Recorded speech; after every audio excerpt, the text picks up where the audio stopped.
Bismillahirrahmanirrahim. Assalamualaikum warahmatullahi wabarakatuh. Sahabat beriman yang dirahmati Allah, tahukah Anda bahwa terdapat dosa yang lebih besar dibandingkan dengan berzina dan membunuh bayi hasil zina? Bahkan dosa besar ini lebih besar dari 1000 kali zina.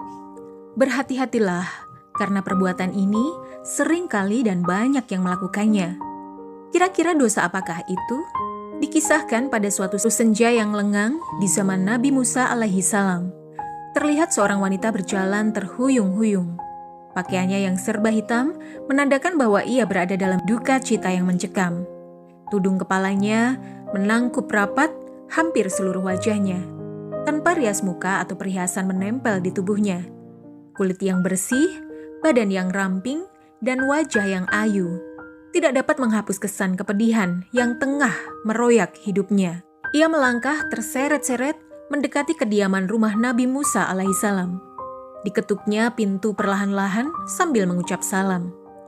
Maka terdengarlah ucapan dari dalam, "Silahkan masuk."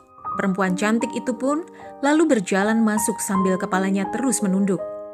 Air matanya berderai tatkala ia berkata, "Wahai Nabi Allah, tolonglah saya.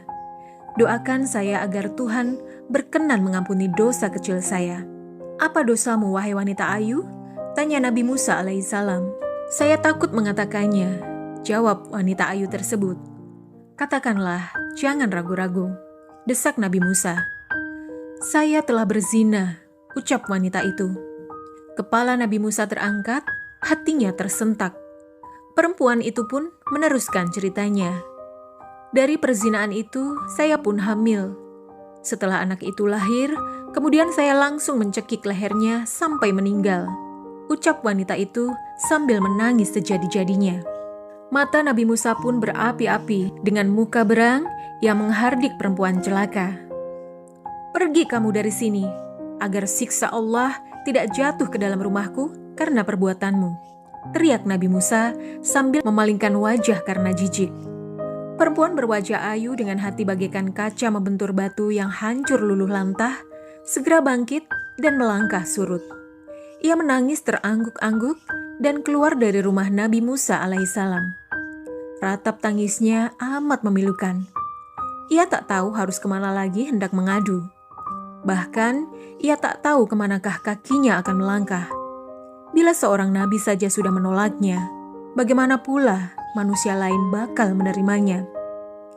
Terbayang olehnya betapa besar dosanya, betapa jahat perbuatannya.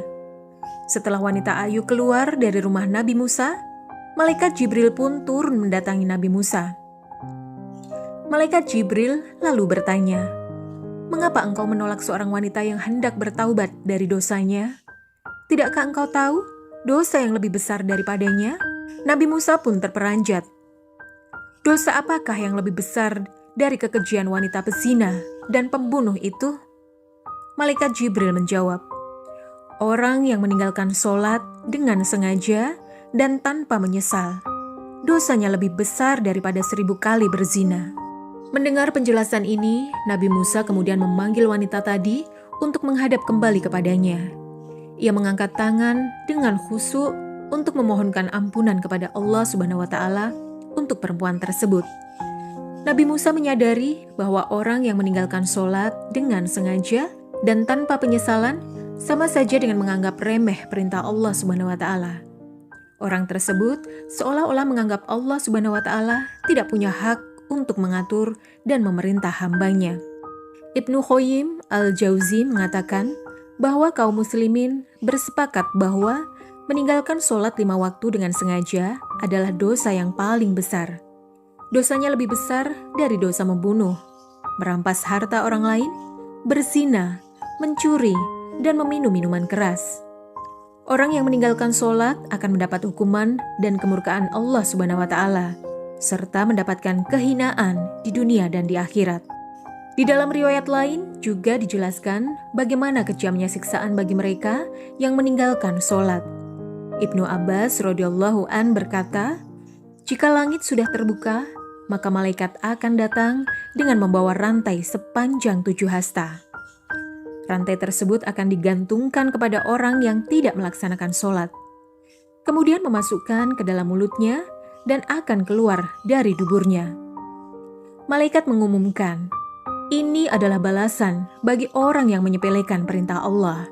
Adapun ganjaran dosa ketika kita sengaja meninggalkan sholat fardu, diantaranya adalah jika 1 kali meninggalkan sholat subuh, hukumnya adalah masuk ke dalam neraka selama 30 tahun. 1 hari di neraka sama dengan 60.000 tahun di dunia. Artinya, 1 kali dengan sengaja meninggalkan sholat, maka bersiaplah akan mendekam 60.000 tahun di neraka. Jika meninggalkan 1 kali sholat zuhur, ganjaran dosanya sama dengan membunuh 1000 umat Islam. Meninggalkan 1 kali sholat asar sama dengan dosa meruntuhkan Ka'bah. Jika 1 kali meninggalkan sholat maghrib, ganjarannya dosa berzina dengan ibunya jika laki-laki atau berzina dengan ayahnya jika perempuan. Jika meninggalkan 1 kali sholat isya, maka ia tidak akan diridhoi oleh Allah Subhanahu wa Ta'ala untuk tinggal di bumi dan akan didesak mencari bumi atau tempat hidup yang lain. Sholat merupakan ibadah wajib yang tidak bisa diwakilkan kepada siapapun. Jangan tinggalkan walau sekalipun, meski dalam keadaan apapun. Sahabat beriman yang dirahmati Allah, semoga kita menjadi orang-orang yang senantiasa mendirikan sholat, melaksanakannya tepat waktu, serta mampu mengajak keluarga lainnya untuk sholat tepat waktu dengan istiqomah. Semoga video ini bermanfaat untuk kita semua. Amin ya robbal alamin. Sekian video dari kami. Wassalamualaikum warahmatullahi wabarakatuh.